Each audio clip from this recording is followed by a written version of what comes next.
Welcome to the Band of Gamers podcast, episode number 66. Is it 66 already? Route 66.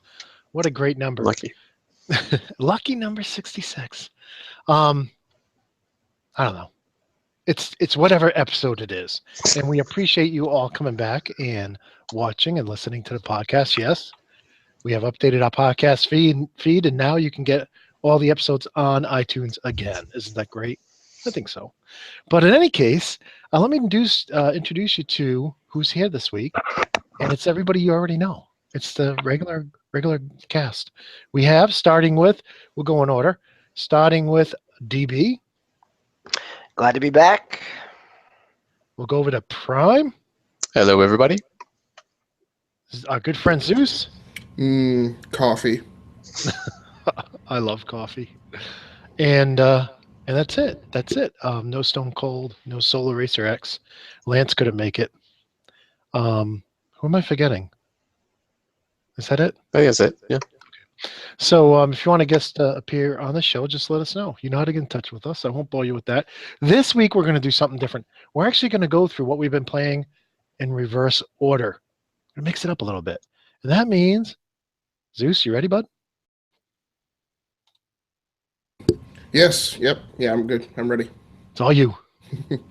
So it's been a weird couple of weeks with the Thanksgiving holiday thrown in there. So my playlist may sound a bit unusual in comparison to my typical fare. So before I left, kind of in the warm up, or like as I was packing in the background, I kind of got a little jammed up on Forza Horizon 3, meaning kind of got a little addicted to playing it just for one night. I'm probably up well past my planned bedtime.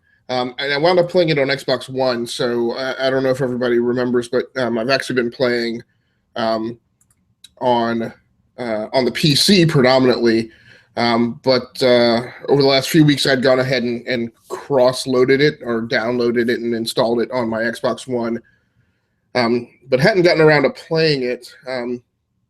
So I pulled it out last week on the Xbox One, played it, used one of my new, I guess it's technically an Xbox One S controller that I got from the Design Lab earlier this month, and took Forza Horizon 3 for a stroll. What most markedly stood out to me is that and I guess I should have known this, but I felt over the last few years, and particularly in the last generation, that PC ports of console games and vice versa were pretty much at parity in terms of graphical fidelity. And I don't know if it's just because we're on the rising edge of a recent PC step up in graphics capability, but there's a clear difference between how Forza Horizon 3 looks on my PC in comparison to how it looks on the Xbox One. And basically on the Xbox One, it looks like there are kind of categorical graphic settings on the PC version. I think you have like ultra. I think you have like ultra, high, medium, and low. And on the Xbox One, Forza Horizon 3 is about the same as the medium graphic profile on PC. Sorry, I'm running a bit of a cold, so I'll be muting whenever I have to cough. So I thought that was kind of interesting. I mean, gameplay was basically the same, but definitely just having a chance to look at the two, there's definitely I don't know, a bit of reward for playing it on PC and building a gaming rig and throwing cards in there that just naturally, Microsoft hasn't done anything wrong, but just, the Xbox One came out, and since then, we've had a new generation of graphics cards introduced, and their capability clearly shows when you lay those two games side by side. Also, and then on the Thanksgiving trip, I took my Lenovo gaming laptop with me, and so on the trip I played a bit of Left 4 Dead in the late hours of the night after everyone had gone to sleep, which was just kind of the same fun that it always is. And the two things that are markedly different for me in this past week is I broke out my 3DS and played two older games that I bought as used cartridges at GameStop. Call of Duty 4 Modern Warfare on the 3DS, and then Chrono Trigger. So Call of Duty 4 is a little disappointed in its gameplay. I know, I guess its shtick back at the time and the in the advertising was that it's this dual mode control game where you use the touchpad with your stylus to kind of slew your view around from left to right, up and down. And there were several times while I was trying to play it where I was trying to do that with my finger, and you're using it with your finger does not track. So they are really expecting you to kind of hold and I wish I had my 3DS in reach, but they're really expecting you to hold the 3DS kind of like this, and then, one-handed basically, and then slew with the stylus, or to lay the 3DS down on a table, I guess maybe. But I was trying to record the gameplay at the time, and I was just not able to get a really great grip on it and play it well with the stylus. It was fun, but the implementation, I'm not certain that the implementation was as great, came off as well in gameplay as maybe the design intent had been. So Zeus, this was a 2D. This was a DS game, right? Not a 3DS game, because I mean it plays on the 3DS, but I remember playing World at War, the Call of Duty one on the 2D on the regular DS. That it is exactly, it's the Metro Hunter style, that it's the stylus becomes your mouse equivalent. Your mouse, essentially, right? I think this is a 3DS game because this was for Modern Warfare. Okay. But it still seems that the setup and the play, I mean, the controls are about the same then. Right.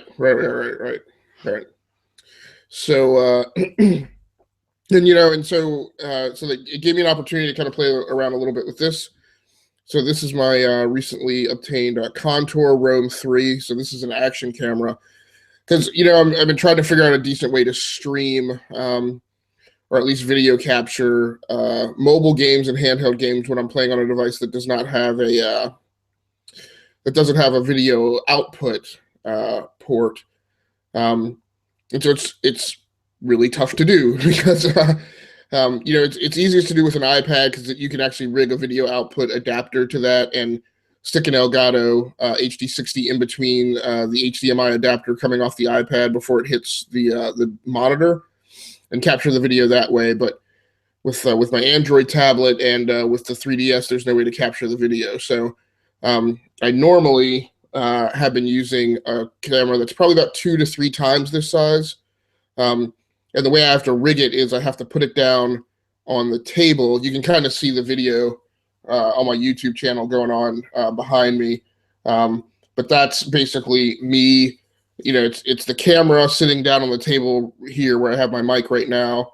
And then me holding the 3DS kind of out in front of it. And with this camera, it's really hard because there's no display on this camera. So you don't know if you've got the 3DS centered or not. With my camcorder, you can tell because it actually has a flip out LCD screen. But the problem with that camera is it's, like I said, it's about 3 times as big as this, so it's really obstructive to be in between me and the 3DS. This is much better. This is a little tripod that it came on, or not that it came on, that I ordered as part of an accessory pack. I ordered a headset or a headband that this will clip onto the side of, and I'm hoping that will be the best thing. So, but then, so in addition to Call of Duty 4 Modern Warfare, I also played Chrono Trigger. And Chrono Trigger's neat. I'm sure DB and Osiris would be all over this. The cool thing about Chrono Trigger is I didn't understand the history, excuse me, behind that game. Just it having been a collaborative work between all these Japanese designers and producers and artists who had all come from these various JRPGs. Some of them came off the Final Fantasy series. Some of them came off different, Final Fantasy versions, and I think a couple of them came off some other series. Dragon Quest, right? Yeah, the designers, the artistic design of Dragon Quest and Dragon Ball Z, and then kind of the sound and level of Final Fantasy. Yeah, it was the dream team. It was back when Square and Enix were separate companies. Was that turn-based battle? I never played Chrono Trigger. So you can configure it for turn-based, which I did, and that's. I mean, it's kind of weird because I've just never sat all the way through a Final Fantasy game. But I have. But when the small portions I have played, I have enjoyed that being another turn-based RPG. It's really, if you configure it, depending on how you configure it, it basically kind of becomes Baldur's Gate 2 with a Japanese art style slapped on top of it. It's an analog. So I knew that was a famous game. I never played it. I've had it probably for over a year sitting in a box, and I finally broke it out. Very interesting. I hope I get around to it if I ever get back to a point in life where I have a lot of kind of on-the-go time, where I'm just kind of sitting in a queue. I think it's a great game for the 3DS just to play on the go, particularly when you configure it to be turn-based. It is not a great game for me to play very late at night in that turn-based style where you're reading and reading and reading like just tons of scrolling text. And I mentioned it on my video that when I play a game like that, I'm one of those gamers where I need to read all that scrolling text. Like I don't want to skip any part of it. So that is pretty much what I've been playing. So how about you, Prime? What do you? So I have the last week, once again been playing Skyrim, special edition, definitive edition, whatever it's called. Going through that, just kind of slowly going through the story again, just totally starting over. I think I mentioned this a few episodes ago. I made a new character, so it's been kind of hard. I'm doing just like one-handed weapon with the shield, and then I do a little bit of archery in there too, a little bow and arrow action. So the bow and arrows kind of save me a lot of times because I can just sneak them on people and like one hit them most of the time now, or a lot of the times. But once I get that hand-to-hand combat, that was kind of hard. It's pretty tough. So I gotta beef up my stats for that stuff. But otherwise, yeah, I'm still enjoying it, still plodding away at it. Other than that, I've been playing some more Pokemon Moon. I had mentioned my nephew he was getting Sun, and they came over this weekend, him and my family, and he already beat it. He beat it in like 4 days. So I was like, wow, okay. Of course, he's high schooler, so he has a little bit more time. But I was just kind of amazed, and I forgot to ask him. I know if this was an easier Pokemon game just to kind of go through. I'm assuming it was. I don't know how long it took him to beat the other games, but I just found it kind of amazing that he beat it in 4 days. But I guess he's got time, especially because he was out of school too because of the holidays. But so I've been going through that. I'm not even off the tutorial island yet. I'm just kind of plodding along and just like beefing up my Pokemon, just so I can get to the next stage or next island or whatever. I could just like blow through people. Hopefully, that's my plan. So other than that, I did pick up Rare Replay during the sales this past week or so, however long it's been going on now. It seems like forever almost. I think I got that for half off, maybe like $10 or maybe even a little bit cheaper than that, whatever their weird pricing structure is sometimes. I know that it's weird. Like it's like $8.66 or something. But so I picked that up and I played a couple of games. I played Slalom, which is a skiing game. If anybody remembers that for back in the day, and RC Pro-Am, which I didn't even realize those were Rare games. So I was enjoying that. Slalom is kind of, pretty simple. Both of them actually pretty simple, I guess, if you think about it. But I think Slalom is a little bit simpler than of the two. But RC Pro-Am, I just brought back memories of playing that, just racing with my friends or with my family. Going around and just kind of the crazy controls. Obviously, it's kind of a top-down, almost. I forgot what the person. It's almost like Super Sprint, right? Like that kind of classic Atari type of, you're spinning it around. There's like over accentuated controls. Yeah. So it was really weird to get used to those controls. So, so I did that, and kind of like Off Road. It was another game that was kind of like that kind of perspective. But obviously, Off Road was a little bit more later on, so I had better graphics. But yeah, I was playing that, and I enjoyed those two. There's 30 games on there, so I got a lot to play on there. Just on that alone, even though they're older. But I want to get to Blast Corps because I remember that game. I had a lot of fun with that game, and There's one on there I never played that was kind of newer for the time. I think it was Jet Force Gemini. I never played that and always wanted to. I just never got around to it. So I want to jump into that and see how that is. Of course, they have Perfect Dark, and I think Perfect Dark Zero. And I don't think they have Perfect Dark 2. I think it's just the first one. So I want to run through those. So No, it's both the 361 and the N64 one. okay. Yeah. So yeah, I guess that makes sense now because I can, when you look at it on there, it has like the 360 label and then just like another like blank label. So I was kind of wondering. I had that on like a few of the games. I think Viva Pinatas like that too. I think and a couple others. Yeah. But other than that, that's been about it. That's all I've been playing lately. DB, how about you? So I am just I'm enjoying all the trivia of what you guys are playing, right? Because back in the mid 2000s, when I was a dad and didn't have a whole lot of time or money to game, the DS was my primary system, and so I did own Call of Duty on the DS. And how Zeus is describing it, I'm looking it up, and I didn't even know that Call of Duty Modern Warfare 2 and 3 also came out on the DS, which is kind of crazy. Right. So I stepped away for a brief second to fact check your fact check. So this is Chrono Trigger. You are correct. Which is a DS cartridge. DS cartridge. So I hadn't caught that. And that's a good version of it. I owned it for a while. It's a really solid, and it's nice just to be able to close the lid and not have to worry about hitting a save point or. Right. However, this is Call of Duty Modern Warfare, and it is a 3DS. Actually, Oh, it is. nope, I'm wrong. I grabbed the Assault. What is that? Okay, that's a 3DS cartridge because of the tab, but Yeah, no, it's the wrong thing. This is the Ace Combat cartridge. So oh, Gray's putting on his glasses. Hold on, he's trying to find out. No, so but I will step back and grab the other one and check it in a moment. But it's yeah. just interesting to think about how the legacy of some of those, and I'm assuming you picked it up for just a couple bucks, right? Right. So here's the classic problem, right, with Nintendo platforms. I buy it. So this is why I don't have a Wii U, right? I buy it because whenever I go to check a Nintendo platform, I always say I go to Metacritic, right, and I say show me all the top games for that system from top to bottom, right, based on score, and inevitably what comes up is a bunch of games that I don't want to play. So it is an archaeological dig, right, to find games that are in genres that I want to play on those platforms.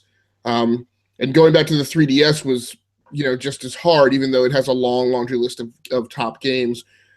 So what this tells me is that when I bought my 3DS, I went through all the 3DS games, and like of the top 10 games, like only found 2. That being Fire Emblem and Bravely Default. And of course those have sequels, so but I just haven't gotten around to playing those. And I eventually just said, man, I need to go like plumb the DS list to find things that I want to play because I've exhausted the 3DS games. And apparently wound up, picking up Chrono Trigger and Call of Duty 4. And yes, since I just bought my 3DS like a couple years ago, they were only like $5 or something like that at GameStop. So fun. That's cool. And then again, I'm thinking about Prime, talking about Rare Replay, and last year I loved playing that. So it's great for $9. There's a ton of games there. That's a great value. So if people listening haven't picked it up and have, because it's such a diverse, even Zeus could find something enjoyable there. Well, and I will say, just to qualify, what I found through that exercise is that where it's really at is in the I don't even know what they call it, the whatever the Nintendo, the eShop, right? If you really have to kind of mine for good games that you want to play because you're not into all the Nintendo mascot games, the place to hit up is the eShop.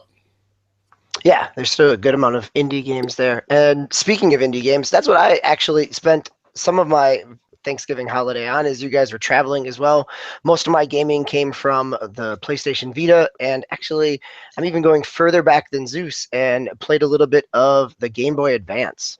So I brought the Vita along. I was all ready. I had Odin Sphere, the remaster of Odin Sphere, which is a JRPG from a couple years ago. It was a remaster from a PlayStation 2 game. Had that, was excited to play it. And then I showed my wife a game on the Vita called Letter Quest Remastered, which plays out kind of like Bookworm, the PopCap game where you've got a little bunch of letter tiles and you're trying to create words. And there was a game that my wife and I played back when we were first married, and it was called Dungeon Scroll, and it was set up like wizardry, right? Like a first-person dungeon. You get an enemy and you've got a series of letters and you have to type out words, and the bigger the word or the more complex, the more hit points it does to the enemy, right? And you keep moving through the dungeon, and it's very wizard. There's spiders and there's a goblin, and right. So we played that together, and it was nice. But this game plays out exactly like it, but kind of in like a cutesy 2D art style. And so I played it a little bit, and then my wife had my Vita for the rest of the trip and loved the game. It was great. She had to charge it. She had the Vita case carrying it around with her. It was wonderful. I'm driving. She's playing the Vita. It was great. And the other game I played, I really didn't play except for a little bit of levels. So on the Game Boy Advance, my 8th grade son brought that along and was playing Super Mario World. And it was, instead of going to the internet instantly, he asked me about where this has a red dot. Where's the secret level? How do you get to the switch plot, the palace, right? And so it was going back through and kind of working together to try to figure out where those endings were, and getting a nice muscle memory back of some of those games. So yeah, and just like you guys are going back and digging through some old stuff, that was my Thanksgiving holiday. So Gray, did you continue this trend of playing old stuff, or do you have anything new to actually talk about? Yeah, no, I played some new stuff. Well, I played a lot of Elite Dangerous. Just having a good time with the game. Now that my Python's all, tricked out and whatnot, that I don't blow up anymore. And I think I'm at 40 or 41 kills now when people try to interdict me. But no, I picked up that great TF2 BF1 combo deal, the $75 deal, and I don't know if Prime. Tell me if I talked about this last week's show, because I don't remember. But I'm enjoying the TF2 single player.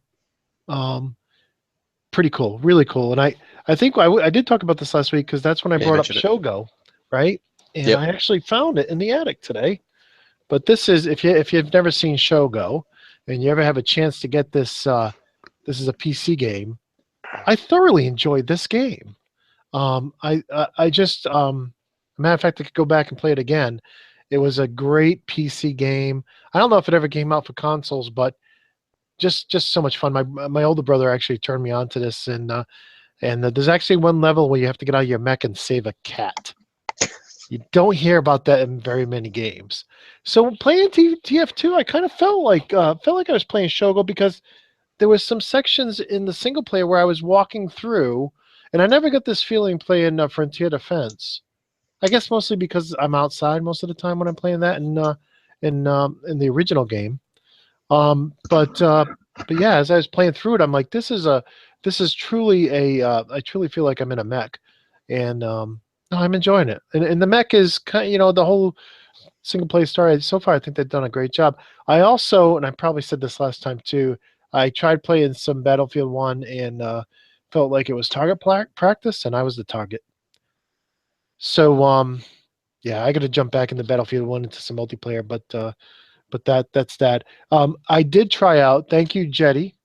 He was very helpful. I did try out Elder Scrolls. It was a free trial weekend, and at the end of the day, I mean, the gold edition was on sale from 60 to 30, and I know Prime has it and some other people have it. My brother was telling me he plays it a lot, but at the end of the day, I decided not to get it. It just felt you start off in a single player campaign, much like in Destiny.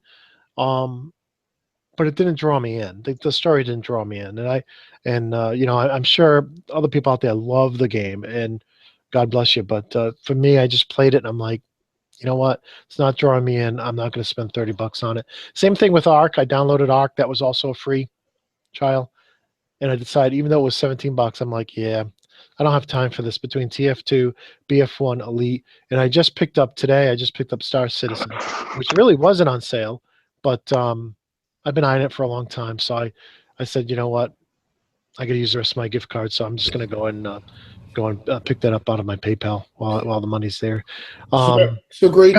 Does Star Citizen have any kind of multiplayer built into it yet? And is it still early access? It is. It's alpha. I went with the combo for $60, so you get the single player campaign as well as the multiplayer. From what I've read and watched, there is some multiplayer, but I am by far not the expert on it. I guess I want to try it and compare it to Elite, because I play so much Elite, and I want to see if I can get it working on my Steam Link, which I bought probably 6 months ago and I haven't really used. So my office PC, my i7 6700K, is in my garage in my office, and I want to Steam Link it so I can play, after hours on the business computer up here in my man cave. So I don't know. I'll let you know, Zeus. I'm I just took the plunge. I had that money in PayPal that and I have to decide not to get Elder Scrolls and not to get Ark, and not to pick up Battlefront, because I was really eyeing the Ultimate Edition, but well, I guess I'll go into this. I'll roll into this a little bit later, but I didn't pick up Forza Horizon 3 either, because I'm just thinking, when am I going to have the time to play, and what do I feel like playing? And I just didn't feel, as much as I love Star Wars, I'm not going to have anybody to play with, and as much as I love the whole thought process behind Forza Horizon 3, I just don't feel like driving. I feel like flying spaceships. So that was my thought process there. But I wanted to show you guys a couple of finds I found up in the attic. I think Zeus will like this, or maybe DB will like this. This is the original Deus Ex for PC. Nice. Kind of a shiny box, huh? That is a nice box too. Yep. I got Red Alert. I get the Command and Conquer. I think Zeus played this. I played this all. I completed this game. Oh, can you see that, Zeus? Ground Control? Ground Yes, Control. that is the game that finally got me into RTSs, because up until that game, I thought RTSs were complete poo. Well, I'll tell you what. This game, now it's not StarCraft by any means, but the 3D, being able to go after you shoot your mortars, being able to zoom across the map and get next to the enemy and watch the mortars fall on them, very, very cool. Right. And if you could find it, Ground Control 2, I think Ground Control 2 is actually better and introduced the notion, at least it was my first exposure to it, this notion of kind of domination holding points that drove your campaign rather than like harvesting resources. So Ground Control 1 had no notion of harvesting resources, which is why I love that game. Ground Control 2 introduced this notion that, hey, by holding this point, you gain additional reinforcement points. And then as you hold those points, you can call down additional reinforcements. It was just awesome, and that game design then propagated into Company of Heroes, which obviously went on to become, a Game of the Year choice for a lot of places. So, yeah, great stuff. Yeah, I had a couple more upstairs. I didn't even take them out of the attic. I had Total Annihilation and Yes, whatnot. There's an RTS. Yeah, I had a friend who loved that game. I bought it. I played like the first level and just moved. I just got pulled into other things. But did you play it a lot? Did you finish it, DB? Or I don't remember finishing it. I remember having it was a giant, one of those giant boxes. I think it was even like in the kind of triangle, like wedge shape. So yeah, no, I remember playing it. I played it quite a bit. But yeah, it would have been long enough ago that whether or not I survived a campaign, but I enjoyed it. I remember enjoying it. It got me into RTSs. That was the first RTS I played, was that. So I'll have to rethink. Maybe I will get that out of the attic then and bring it next week. So this is one we talked about quite a bit. We looked at Free this in the Space. pre-show, Free Space 2, which both Zeus and I have very fond memories. I think did you play this DB too? I remember playing I think I played a demo of it, but no, I never actually owned it. I never got Back through when more demos than- were a thing. Yeah. I have a box of demos upstairs. It's amazing how many discs they used to give us. But I got through several levels of this. I thought it was phenomenal. I just never sunk the time into it to finish it like I have into Elite. But the cool thing about this is Free Space, if I remember correctly, is by the guys who did a Descent, right? Is that correct, Zeus? Do you remember that being the case? So I don't know if it was that exact development team. What I do know is that the DNA branches went. So they did Descent. I want to say Descent 2, and then they did Free Space, and then they did Descent 3. Now the interesting thing historically is, notice that Free Space 2 drops the Descent moniker. Yeah. Because it was Descent : Free Space, but then when they got to Free Space 2, that property was so identifiable on its own that they didn't feel that they needed to hang that Descent precursor to it. And what I need to go back and look at is, I don't know, kind of in a modern day version of Far Cry versus Crysis. I don't know if the license moved between Descent Free Space and Free Space 2. So it may have been a different dev team that did Free Space 2, I'm thinking, but I'm not positive. Yeah, I'm actually on the Kickstarter for the new Descent, and I don't think it's out yet. I got access to the beta, but I don't have time to play it. But I'm just a huge so with that in mind, this is my original Descent shareware copy, and I know you can't see the label there, but I bought it at KB Stores for $4.99 because it was before the internet. So there was. Yep. It was before easy access to the internet. Let me put it that way. And I was actually out of town. I think I was with my friend Tom, my one of my best friends, and we needed something to do for the weekend. And we looked at NASCAR in an earlier episode, and we used to play that a lot. But we just went down to the store. I saw it $5. I says, "Tom, let's play it. It's shareware. We should be able to copy it." And we chased each other through the tunnels in a hotel while we were out at training for Rockwell. So that was a lot of fun. And I think, and this was something I think I was talking to DB about this. This is one of the Yes, yep, we talked about that online. Yeah, it was that's the first Star Wars RTS. Well, yeah, which is not necessarily a good game. It was the first Star Wars fully 3D RTS. Okay, fair enough, right? Because the Rebellion was in there somewhere as well. Yes. So this game had so much potential and so much buzz, and at the end, it just wasn't really a lot of fun. But there was a lot of pathfinding issues. But this is the game I should have returned.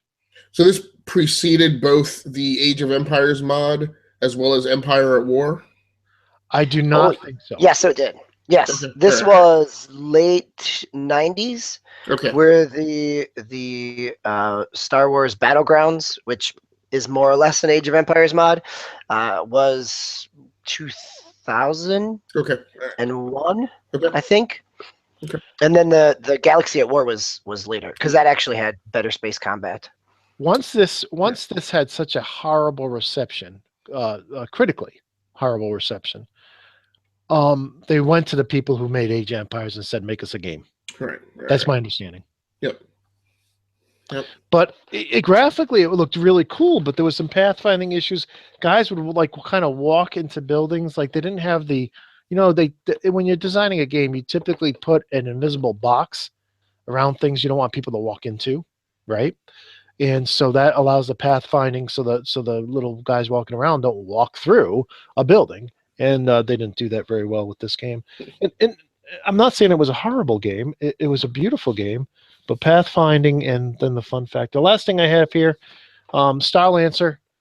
This is Chris Roberts' game, Yep. but the Microsoft version of it. And I got this on sale. What did I buy this for? $1.99.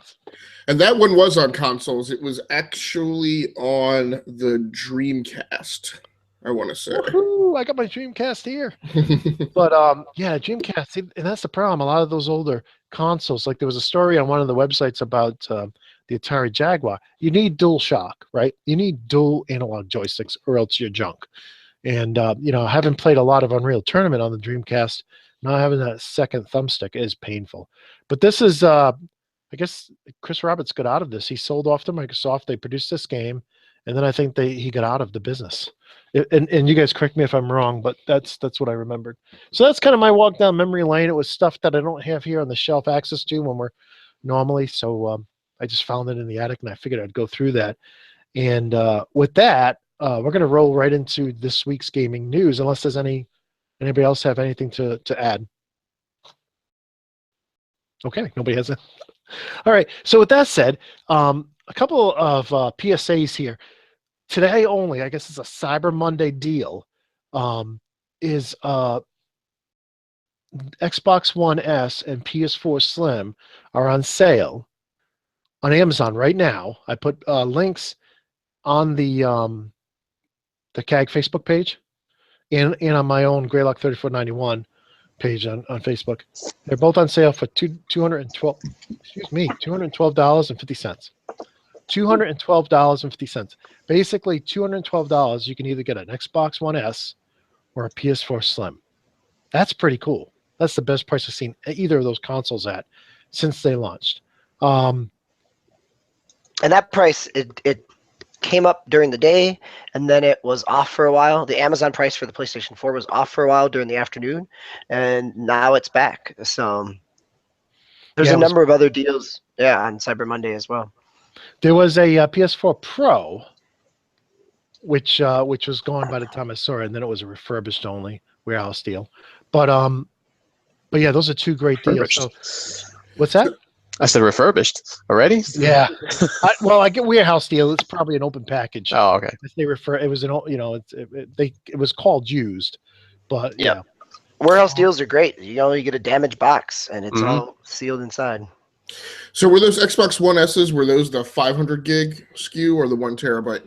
It was the Battlefield and the Minecraft one. Yeah, when I checked, the Battlefield 1 was available as 500 gig for $212, and then the 1 terabyte was $300. Gotcha.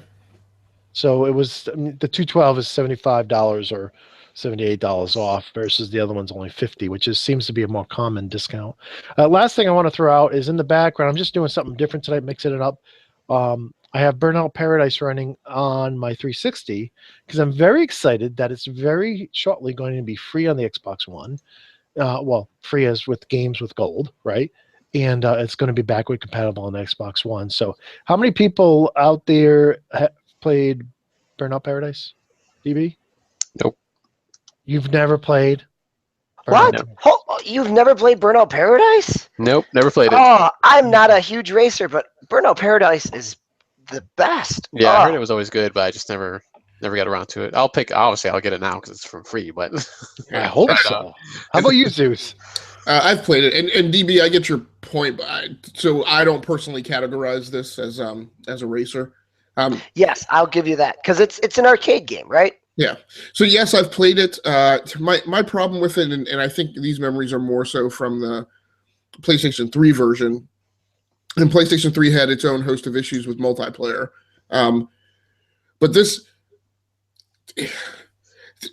any fondness that I would have had for this game has severely decayed over time because of two factors. One, this to me was kind of the start of this muddled approach to multiplayer that got away from just put me in a lobby with 7 other people and let me choose a class of car and choose a track and go, right? It was this whole thing of like having to drive around and then invite somebody in for them to find you on the map. And it was just a huge, I distinctly remember like getting on with my buddy on Saturday mornings and trying to make this thing work and it just being so painful.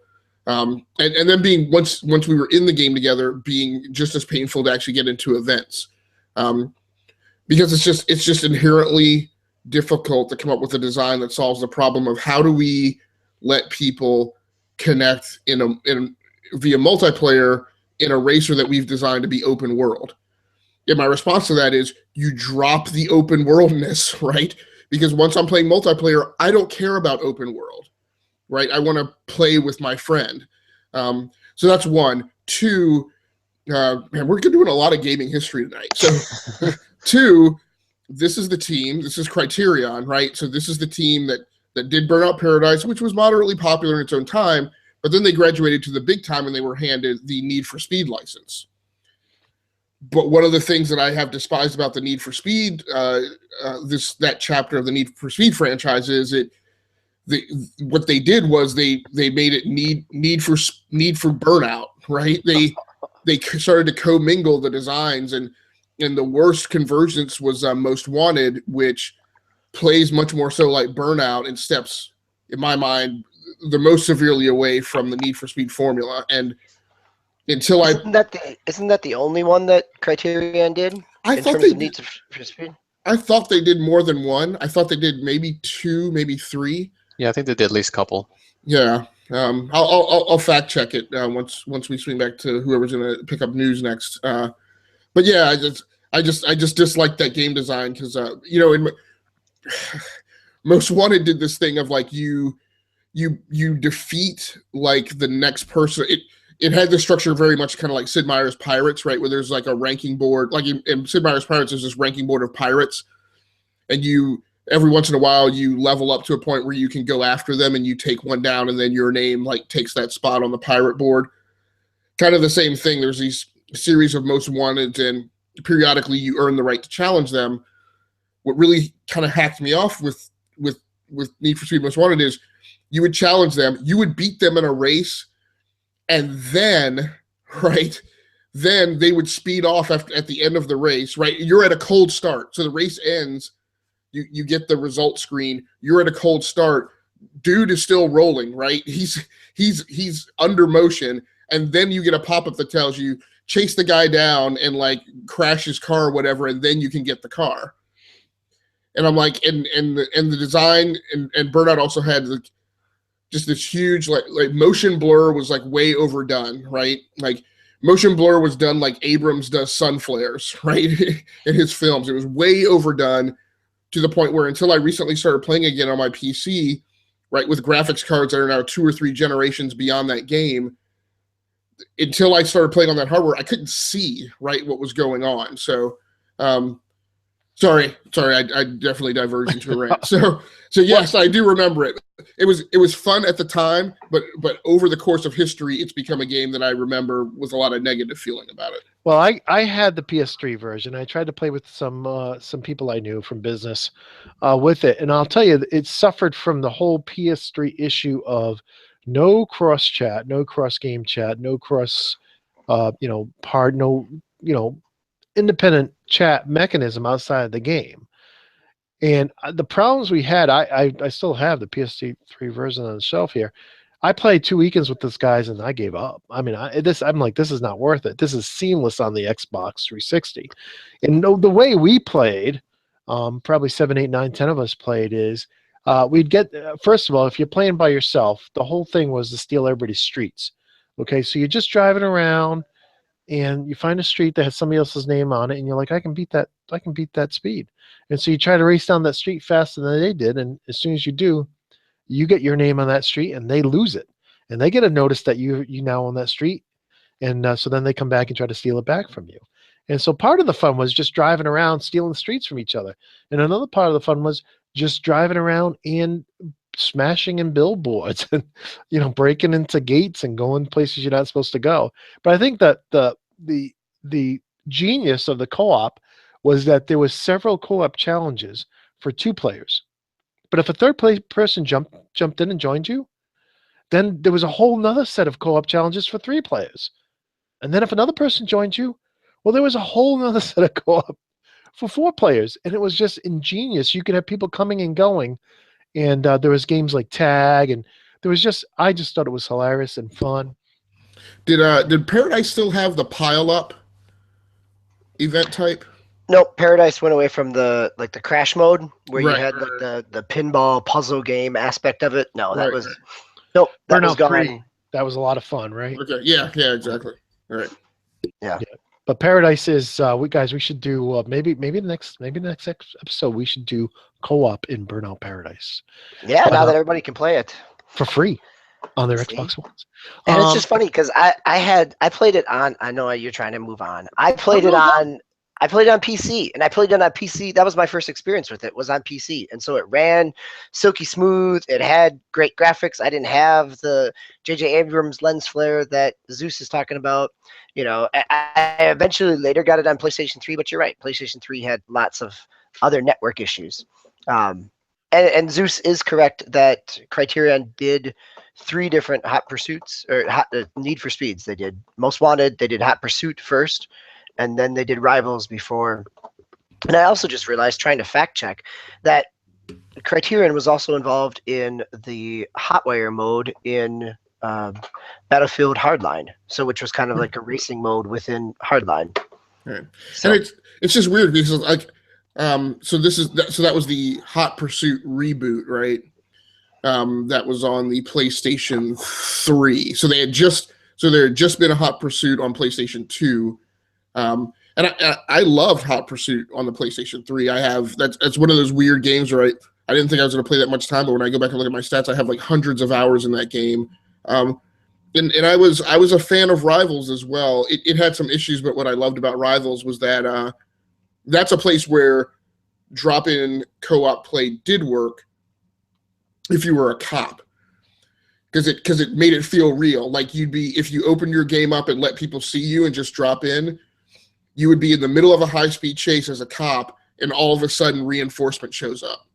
And I'm like, and you hear them on the radio, not like the actual person, but like the simulated trainer. I'm like, that's awesome. Like that feels like a real Hot Pursuit would actually go down. So overall, they weren't horrible. It's just there were certain things that they injected from their DNA into the franchise, and I'm like, this doesn't feel like Need for Speed. And with that, we're going to move on to DB. D, do you have any news? I don't see any in the notes. no, I kind of stepped over it, and because I extended the Need for Speed Criterion Burnout conversation, I'll keep it moving on. All right, so now we're going to pitch it up to Osiris Prime. Are you there, Prime? Yes, I am. I'm here. All right, I got a couple. One that I just threw in there while we're talking about the Xbox Game with Gold. So the other games that are coming out for December, besides Burnout Paradise, are Sleeping Dogs Definitive Edition. You'll get that all month of December, the 1st through the 31st. Outlast, which one is that? That's the survival horror game where you play as an investigator, kind of going through this rundown asylum.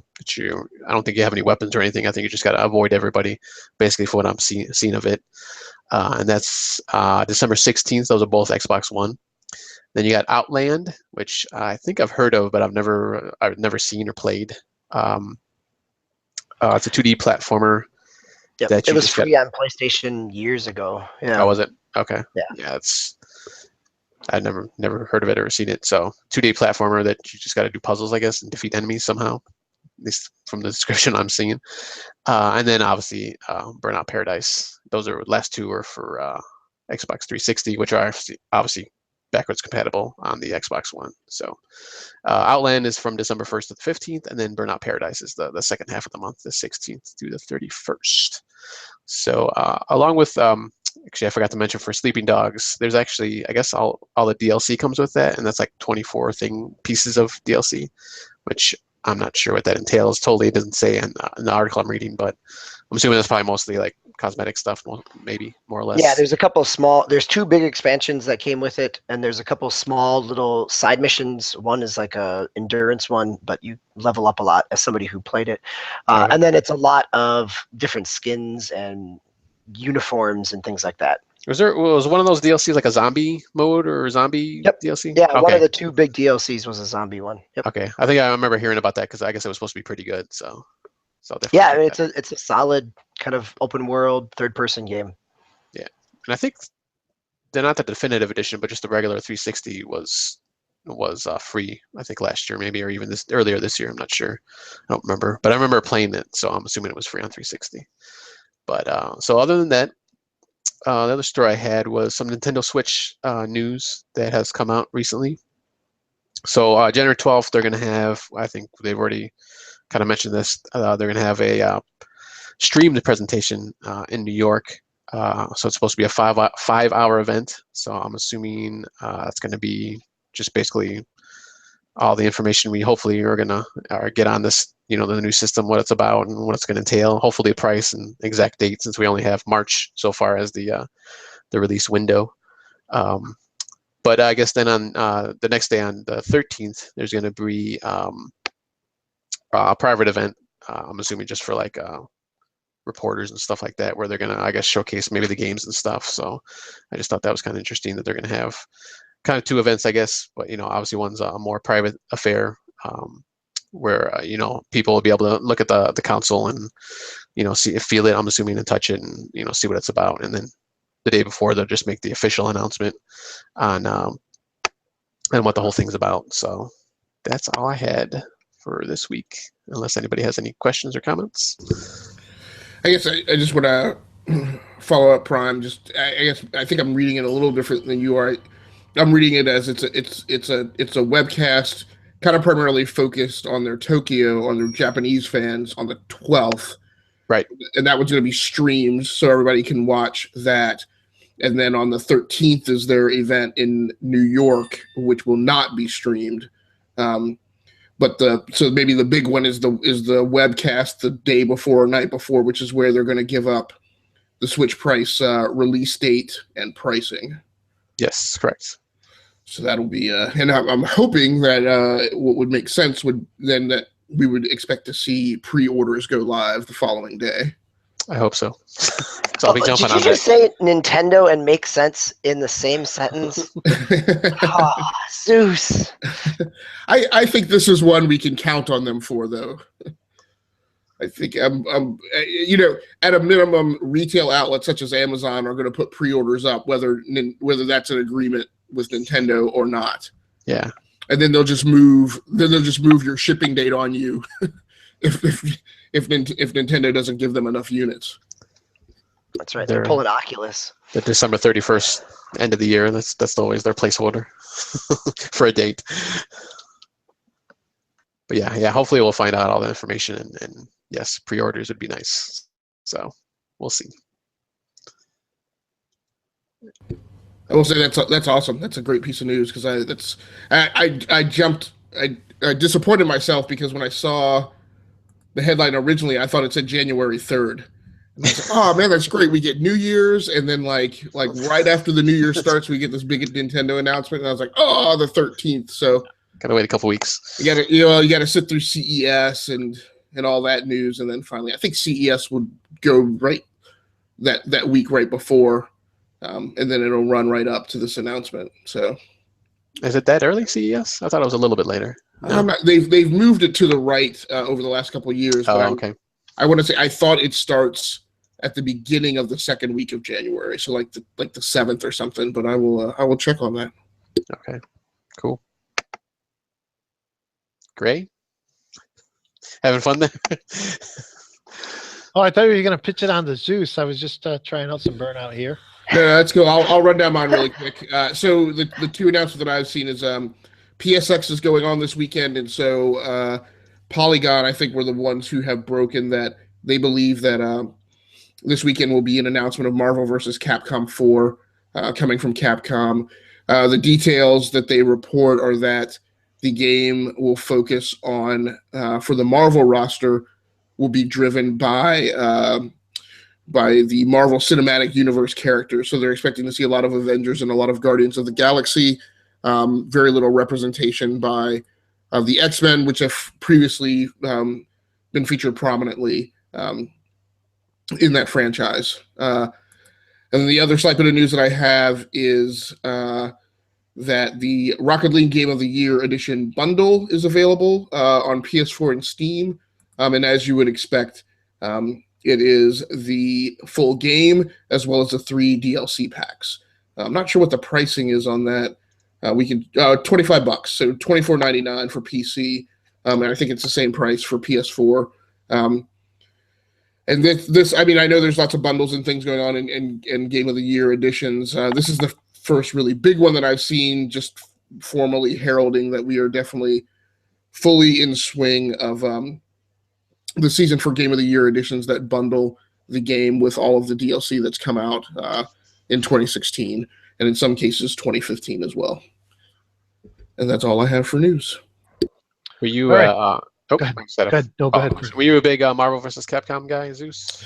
No, because I'm No. not a huge fighting game guy. I've pretty much gotten to the point now where I'm only really interested in Soul Calibur from a fighting game aspect. But I had my point in my gaming history where I was really into that stuff. I've never, so I'm familiar with it, but I just never got into the Street Fighter stuff. Series, Yeah, just because it's 2D and weird to me, and I've never understood why it's so popular. But yeah, I'm familiar with the franchises though.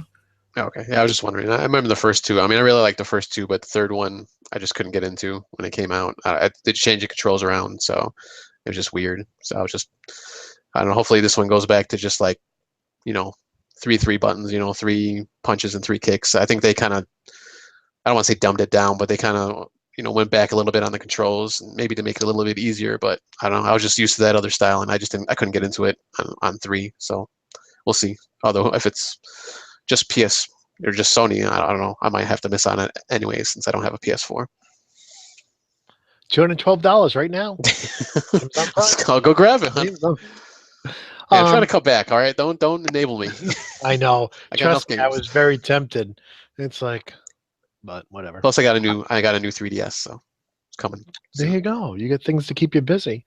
Guys, we're closing in at the end of the show. Did you guys have a topic of the week we wanted to discuss? I see here third-person game design. Our pet peeve and things we. I think Zeus was going to talk about this last week. We talked about it a little bit with around Watch Dogs, right? And Zeus, if it's okay with you, I'd like to push it back for a week. I pre-ordered Final Fantasy 15 this weekend for $30. I pre-ordered Final Fantasy 15 for, it was $30 on Thanksgiving Day. I'm like, okay. So, and that looking at some reviews, it's got some camera issues. So it would be another example as to throw in kind of third person challenges with camera. And especially if Prime is going to play some of those old rare games.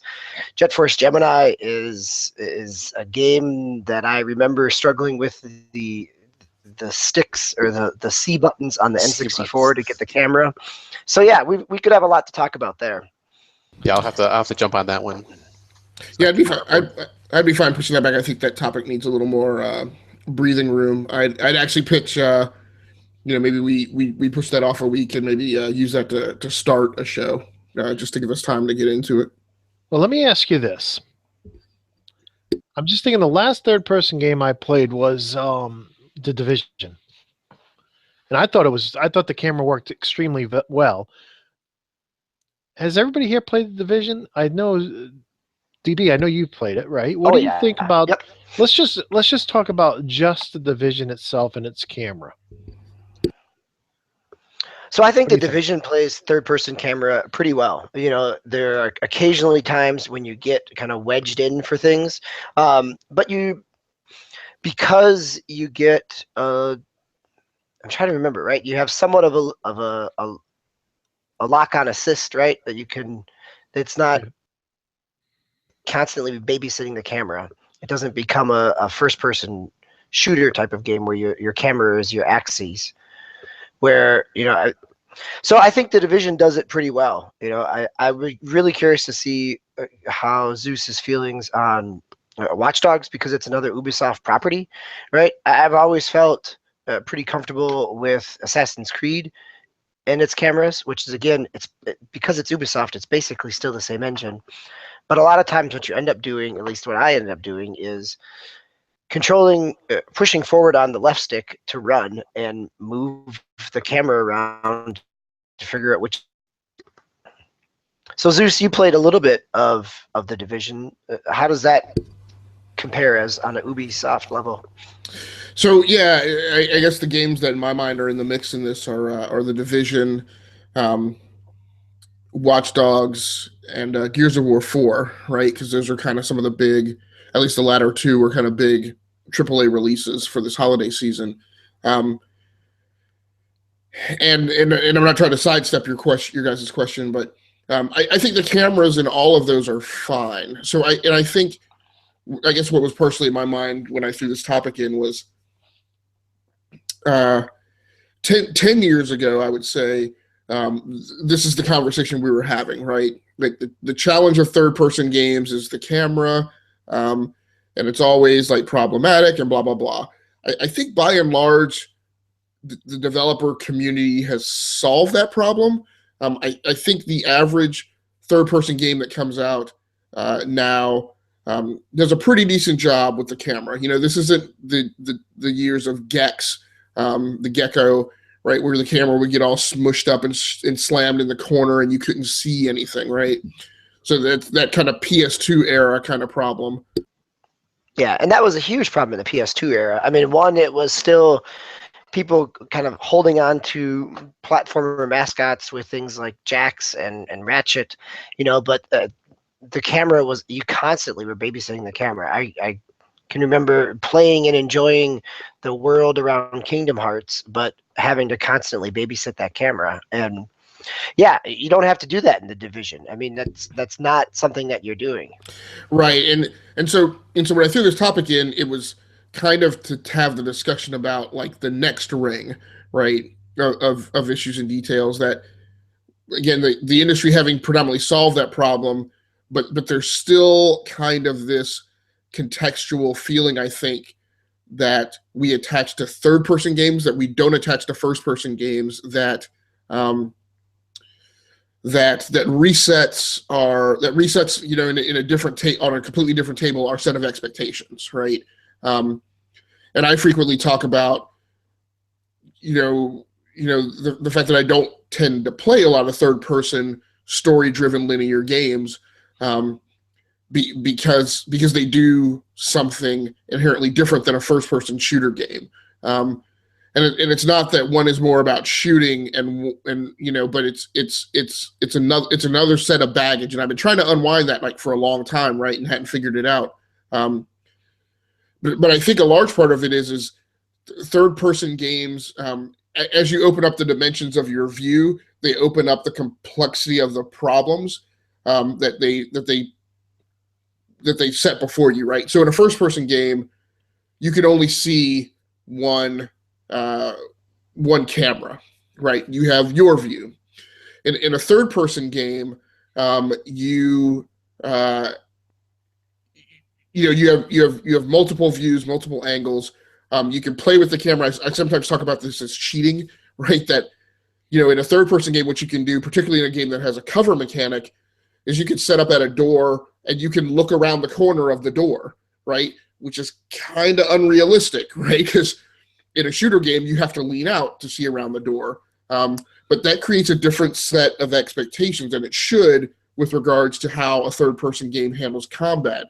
And I think in general, and maybe this is a question, I think in general we have a lower expectation of the refinement of combat in a third-person game because there is that abstraction from the view that we more closely associate with reality, right, in terms of first person.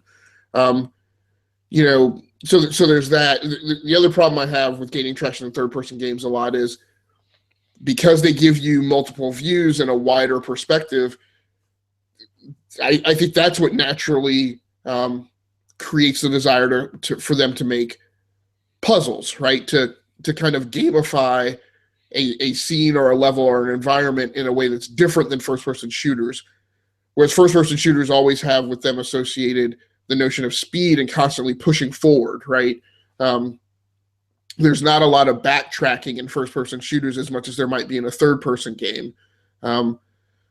So that whole mix of just how, like, naturally third-person game design is pretty significantly different than first-person game design, and kind of how do you absorb that, digest it?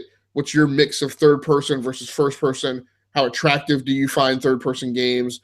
Is it a genre that you just are like, I don't do third-person? Is kind of the the mix of questions that I wanted to get into. I'm just going to throw out that, and I appreciate all that, Zeus. I'm going to just throw out that I have to agree with DB. I really thought that the Division did the third-person camera well. I was sitting here while you were talking, and I could not think of it. I'm sure it happened once or twice, but I could not think of it of many or any instances of when I was like, "Oh, dang gum, the camera in." In the Division really got me killed that time. Where in other games, I can definitely think about that. With that said, I want to go to Prime to kind of close out this preview of this topic, I guess. And Prime, you've played Elder Scrolls Online, correct? Yes. When I did the trial, I really didn't have any problems with the camera. How would you rate the third-person view in Elder Scrolls Online? Now, again, you can do first-person too, which I spent a lot of time in first-person. But did you play it in first-person or third-person? How did you primarily play it? I primarily played in first person. Okay. Only because it's kind of like the Skyrim camera when you're in third person, where it's a little bit too close to the player, or at least for me. I don't really like that. I like to see a wider view if I'm going to play third person. So yeah, I mainly played it in first person, and that's probably kind of goes with what Zeus is saying, is how the play style, like, it's just way too close for me to play it just the way I play. I guess I kind of like to see the whole field around me. So, and it's a little limited when you have it on that third person view, at least in the Elder Scrolls, the last couple games. I did like how quickly it switched from first to third. Yes. You hit down on the D-pad and it was like instant, and I appreciate that. That was well done. Well, guys, I think we're gonna wrap it up. We'll leave that. That's just a teaser for I guess for next week. We'll let DB and Zeus and Prime get into that in more detail. I will probably not have much to add to that. But with that, let's just go around the room. Final thoughts before we close out the show. DB. I am very interested to hear how everybody's Black Friday, Thanksgiving holiday sales happened. It's great to see those discounts on games. But really what they've told me is I need to stop buying games at full price. I need to stop buying games on release because I can wait and get it so much cheaper. So maybe there's a New Year's resolution in there sometime, but that's for another show. All right, that's a good point. I felt bad when I got all those good deals because I know some of my friends bought them full price. But we'll move right on to Osiris Prime. So well, go ahead. I'm sorry. Any final words? Go ahead. Yeah, like I said, as my tag says, I survived Black Friday, so I only bought a few things this year. Like I mentioned, I bought Rare Replay, and then last week, or actually like a week and a half ago, when the Xbox sale started on a Friday, actually, which is kind of weird. But I had got the Lego game, and then Lego Jurassic World, and there was another like kind of kid game, Terraria, that they were on sale. So I bought those games, and then as I mentioned, I got the new 3DS for $99 this past weekend. I actually got it.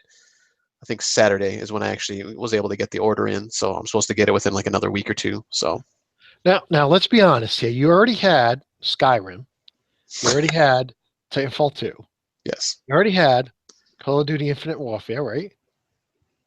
What else did you buy before Black Friday? Battlefield 1. I got Battlefield 1. So you survived Black Friday by buying everything before Black Friday. Well, yeah, but I had to tease you on that. I didn't have to go out, at least. I just stayed in, bought all my games digitally. So when I was shopping, I'm like, I feel like Osiris Prime. I now have a library. That's right. Unfortunately, I have a library like it's way bigger than that though too. So got that huge backlog that I'm still trying to work on, to have to get back to. Yeah, Zeus. Final words.